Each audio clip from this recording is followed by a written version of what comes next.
후에 베트남 총리가 한국에 올 때가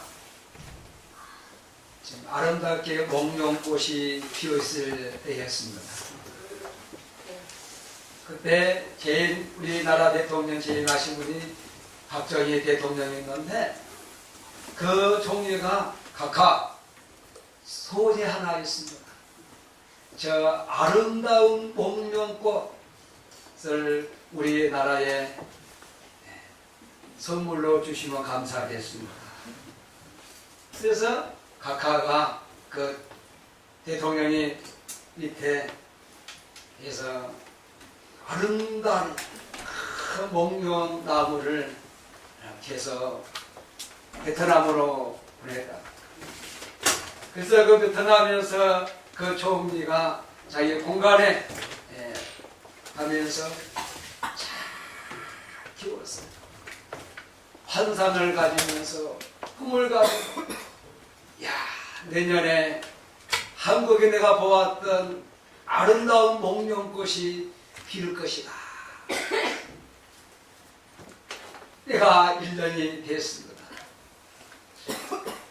그러고 나서 또 한 해가 넘어갔습니다. 그런데 목련꽃은 피지 않냐. 웬 이파리만 무성하게 피우고만 목련꽃. 그 베트남 총리가 각하에게 전화해서 각하가 주신 목련꽃, 목련나무가 혹시 다른 거 아닙니까? 라고 물어보니까 이제 대통령이 밑에 부하를 불러서 말했어요. 목련나무를 보냈지 무슨 나무를 보냈냐고 질책을 했습니다.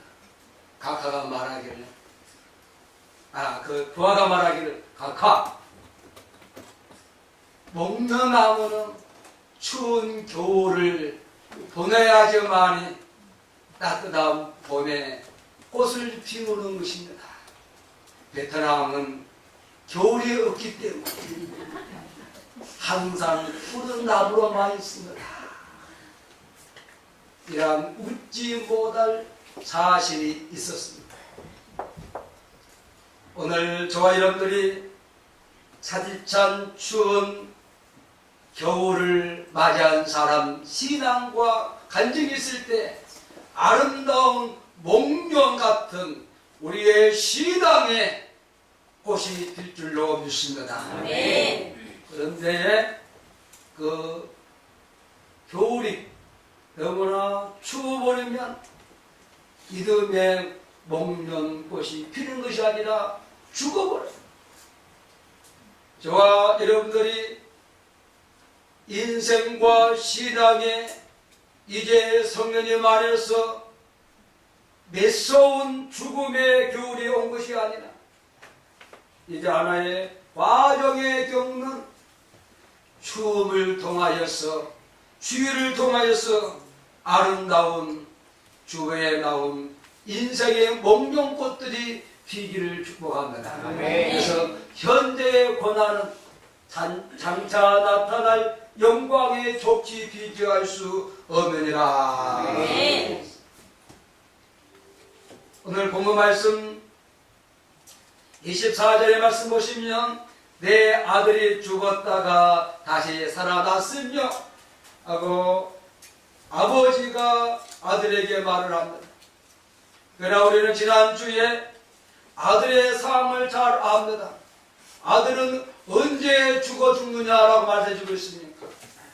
아버지의 품격을 3분의 1을 가지고 가서 허랑방탕하게 다 경계의 돈을 다 파산시키고 이방인의 집에 가서 돼지와 함께 살다가 먹을 것이 없으니까 배고픔으로 자기는 줄어 죽는 거라고 고백하고 있지 않습니까?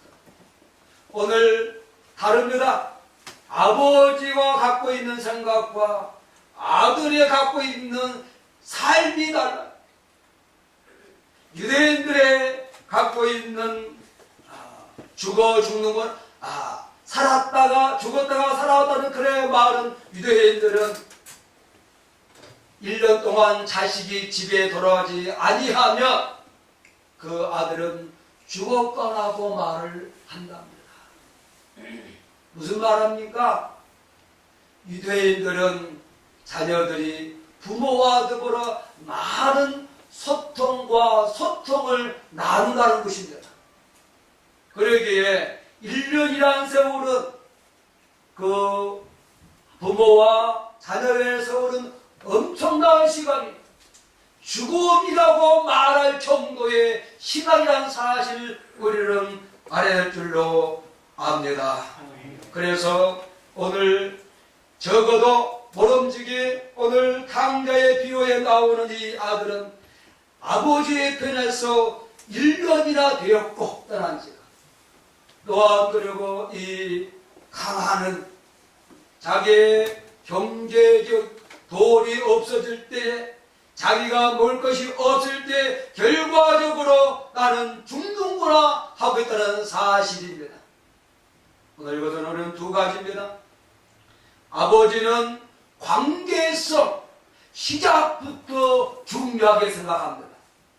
그러나 강하는 자기의 눈에 보이는 경제적인 것, 자기의 육신적으로 채우지 못할 때 죽는구나 하고 있다는 사실을 우리는 깊이 알면서 오늘 말씀의 제목이 죽은 사람이 살아나는 기법. 할렐루야. 아멘. 죽은 사람이 뭐요? 살아나는 기법.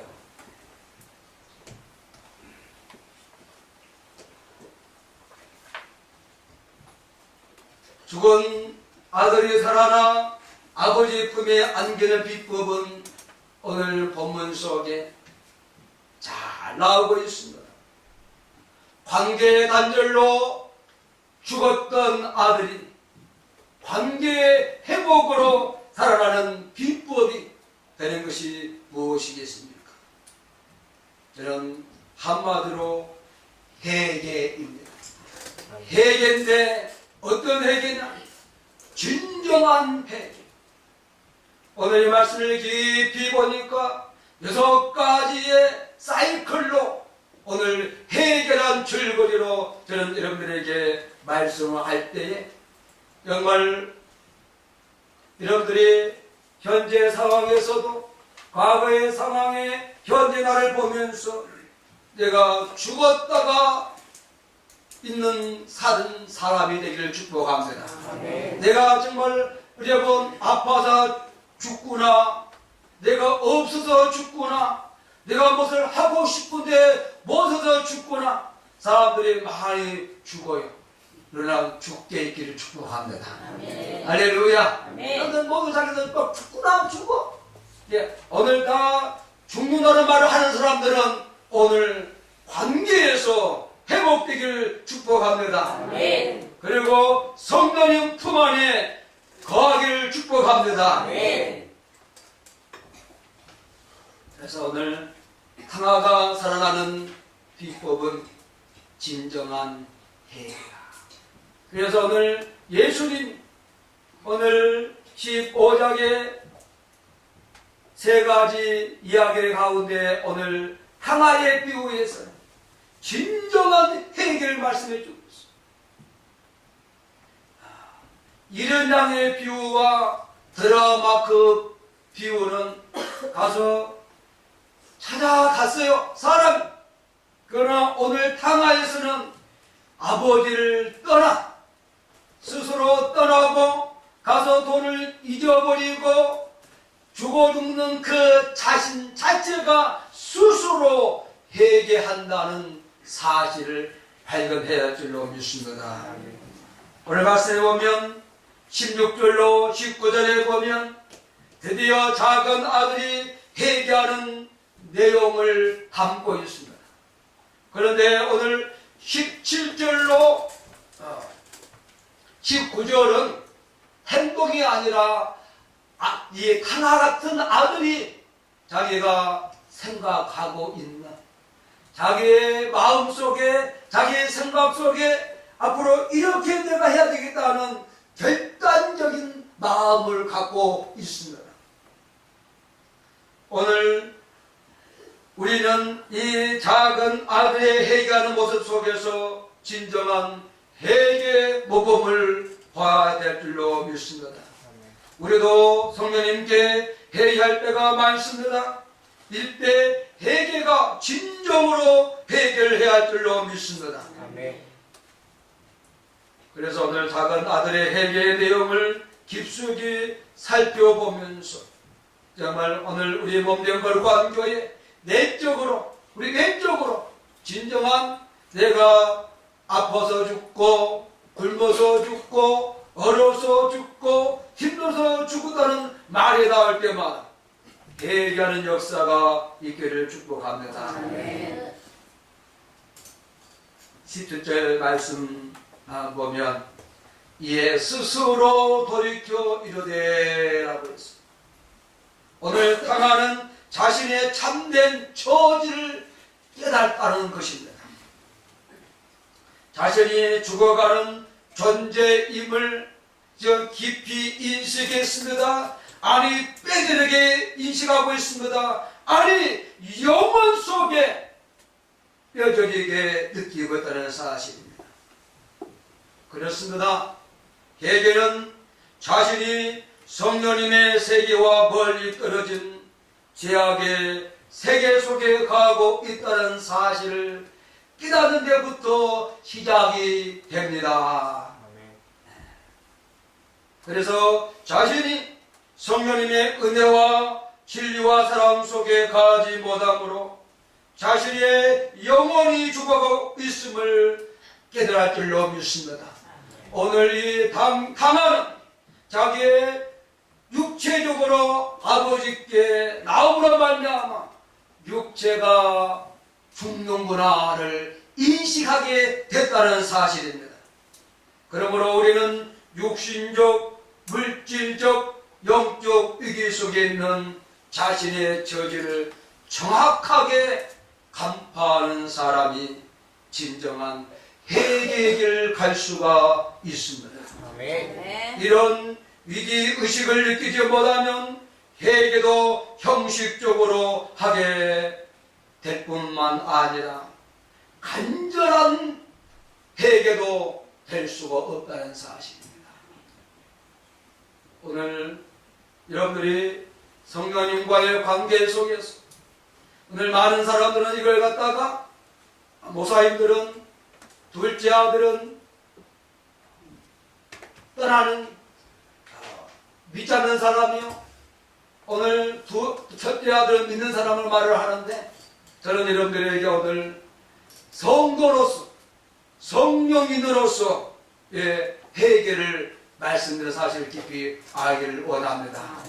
구원 관계에 대한 관심이 아니라 우리는 구원받는 자로서의 우리가 정말 삶이 천천과 만배의 역사가 일어날 수 있는 축복의 길을 향하는 역사의 길을 축복합니다. 둘째, 강화는 이제 스스로 돌이켜 회개했습니다. 회개하고 싶은데 다른 사람에 의해서 강요를 하며 자기의 체면 때문에 또한 억지로 회개하는 경향이 없지 않아 있습니다. 그게 되면 뭡니까? 다른 사람에 의해서 강요된 회개는 성령님께 상달되지 않습니다. 아니 그 강도가 약해요.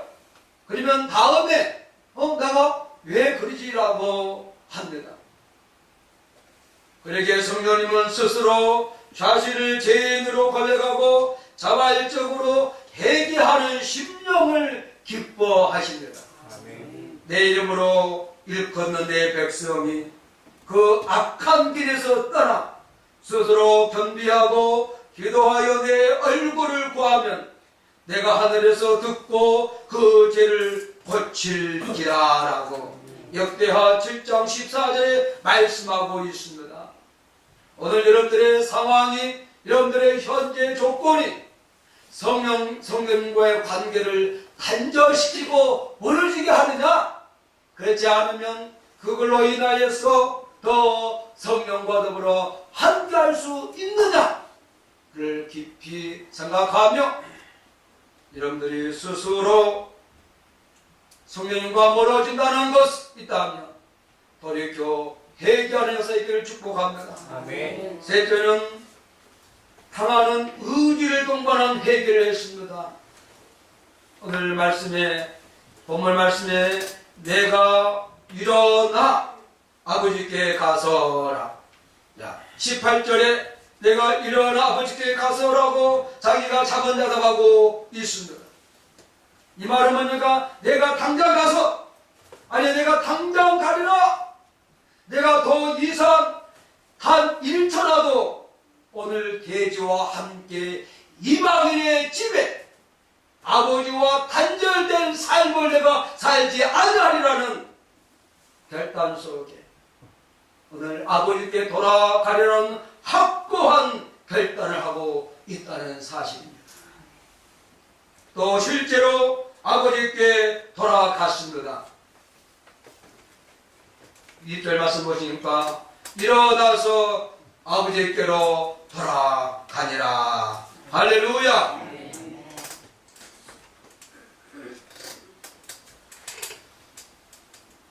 성도 여러분, 진정한 회개는 감정으로만 하는 것이 아닙니다. 실천적인 의지가 없이 감정적으로 또는 형식적으로 회개하는 신앙만 했기에 주님은 율법자들과 바리새인들에게 향하여 위선자들하고 불렸습니다. 저와 여러분들은 위선자 같은 회개가 아니라 성령님 안에 거룩한 백성이요 자녀답게 회개하는 역사 있기를 축복합니다. 아멘. 회개는 반드시 의지적인 실전이 따라야 한다는 사실을 잊지 맙시다. 아멘. 자기의 생각으로 입술로만 회개하는 것이 아니라 행동으로 회개해야 참된 회개라는 사실입니다.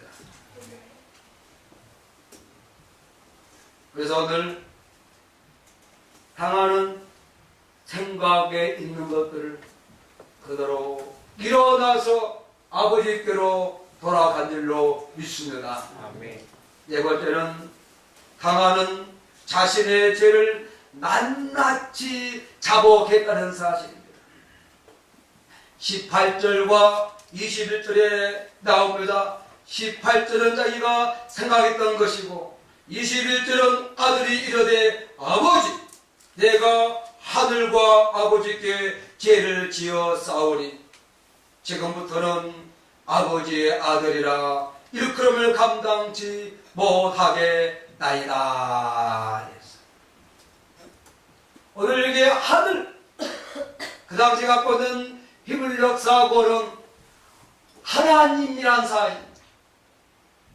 다시 말하면 아버지를 떠난 모든 것들은 하나님이 보고 계신다는 것입니다. 그리고 내가 아버지를 떠난 그 자체가 내가 죄를 지었습니다.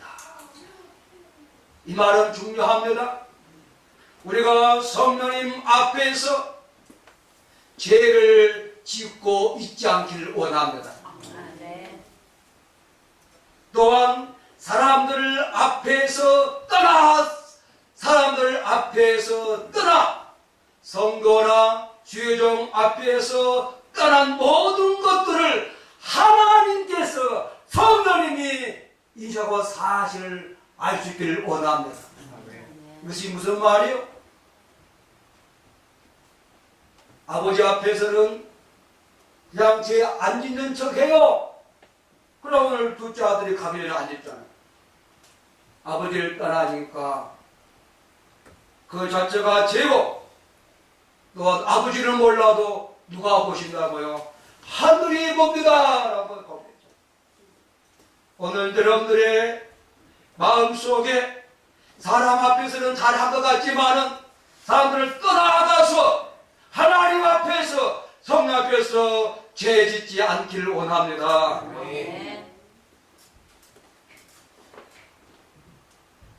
그래서 오늘 탕화를 보십시다.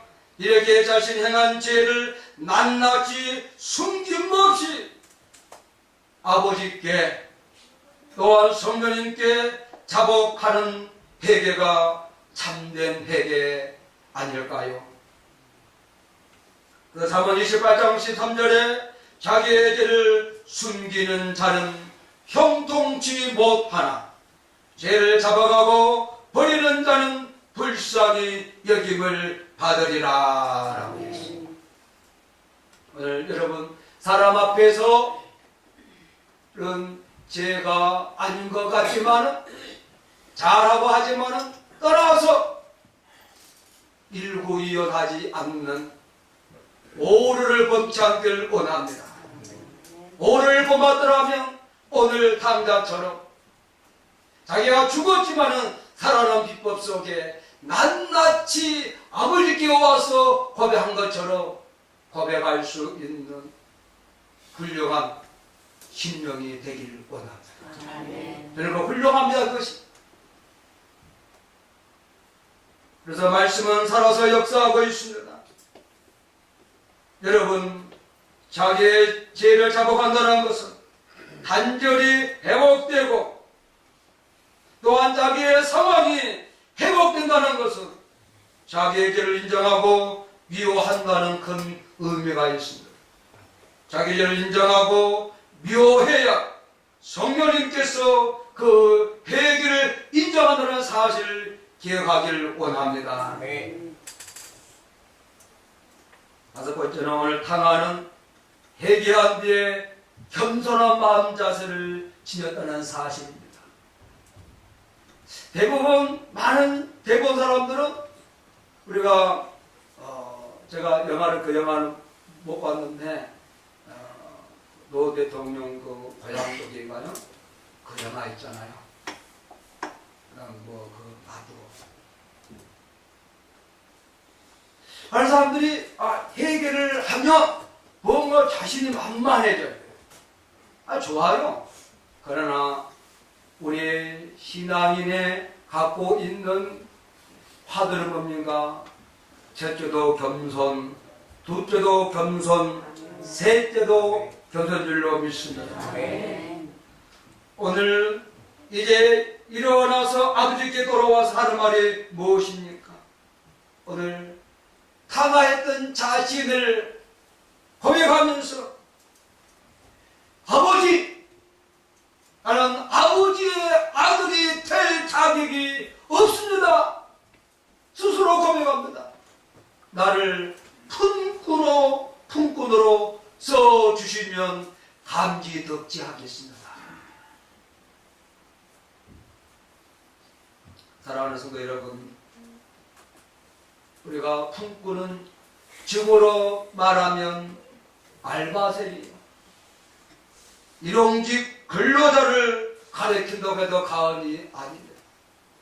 언제든지 해고될 수 있는 사람, 아무런 특권과 보장도 받지 못할 하나의 일꾼으로 써달라. 그렇게 많은 재산을 받았던 아들이었습니다. 그런데도 불구하고 오늘 자신의 분명한 상황을 알면서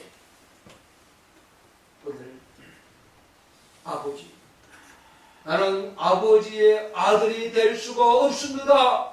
나는 이미 죽은 자입니다. 라고 당하는 말을 했습니다. 그러면서 그러나 저기 용서를 베풀어 줘서 나를 품꾼으로 써 주십시오. 라고 했습니다.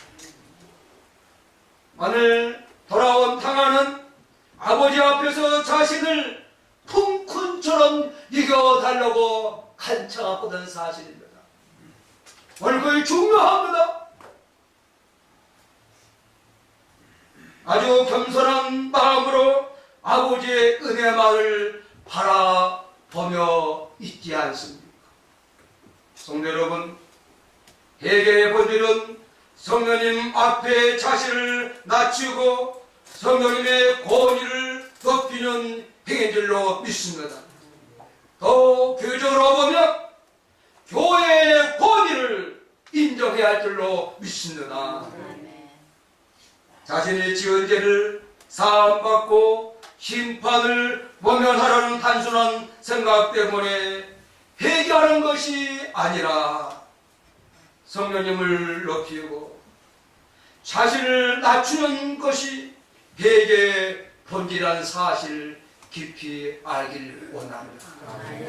성령님을 높이고 성령의 역사를 이루는 몸된 교회를 높이고 자기 자신을 스스로 낮추는 삶이 진정한 해결의 본질이라는 사실을 잊지 않기를 원합니다. 이렇게 해야 성령님이 기뻐하시는 참된 회개라 볼 수 있습니다. 근데 회개하고서도 그 마음의 자세는 여전히 당화 시절에 교만했던 마음속에 빠져 있지 않습니다. 그래서 교만한 사람은 진정한 회개, 진정한 관계가 이루어졌다고 볼 수 없다는 사실.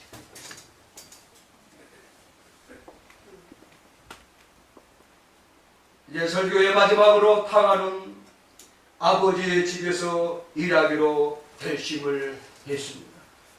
나를 품꾼으로 하나로 보소서라는 말은 자신을 낮추는 동시에 새 사람으로 거듭나서 아버지의 집에 충성하겠다는 결단의 의지인 줄로 믿습니다.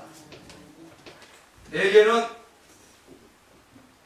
지난번보다 아들의 입지가 아니라 품꾼의 입지에 가서 옛날에는 먹고 놀았는데 품꾼으로도 열심히 일을 하겠습니다라는 결단이 바로 회개인 줄로 믿습니다. 여러분, 죄만 회개하지 마시고 성령님이 역사하시는 교회에서 충성을 하지 않는다면 그것은 참된 회개라 볼 수가 없습니다. 참된 회복이 이루어질 수 없다는 것입니다. 믿음의 선진들처럼 회개하고 열심히 온 힘을 다해 성령님이 역사하시는 교회 일꾼으로 충성하는 성도가, 충성하는 성령인이 진실한 회개를 한 성도요 성령인인 줄로 믿습니까? 자신을 죄종에서 은혜의 종으로, 교만의 종에서 겸손의 종으로, 불평의 종에서 화평의 종으로 드리는 결단을 해야만이 한다고 성령님은 우리들에게 말씀해 주고 있다는 사실입니다. 이처럼 회개함으로 성령님께 돌아온 사람은 생명의 성령의 법으로 영원한 속죄를 받게 되고 다시는 정죄를 당하지 않는 영적인 회복을 얻었습니다. 이 얼마나 큰 회복인 줄 아십니까? 성령님과 관계의 단절인 큰 죄는 반드시 그 죄값을 치러야 하는 것이 원칙입니다. 그러나 회개하고 성령님 안에 가는 성도들은, 주의 종들은 죄값을 따로 치를 필요가 없습니다. 예수님께서 이미 우리에게를 영원히 사하여 주셨다고 성령님께서는 지금도 우리 가운데에 우리의 심령과 말씀과 상황 속에 증거하고 계신 줄로 믿습니다. 아멘. 이 사실을 믿는 것이 신앙의 기초요 신앙의 기반인 줄로 믿습니다. 아멘. 이제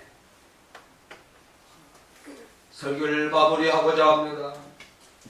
이처럼 자신과 교회와의 관계, 성령과의 관계에 대한 친밀하지 못한 죄를 깨닫고 의지적인 결단으로 성령님께 돌아가며 죄를 자복하고 겸손히 성령님께 충성하는 것이 참되고 진실한 회개 열매라는 것을 기억하기를 축복합니다.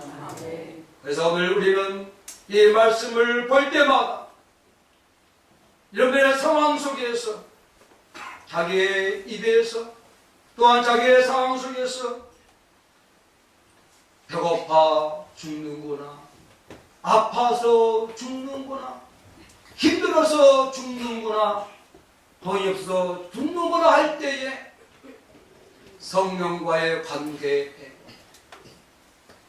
또한 내가 내 마음대로 살아가는 성령 뜻을 모르고 살아가는 내 자신을 깊이 보면서 오늘 6가지의 강자의 비유를 보면서 오늘 회복되는 죽은 심령과 죽은 삶과 죽은 육체가 살아나기를 축복합니다. 아멘. 기도하겠습니다.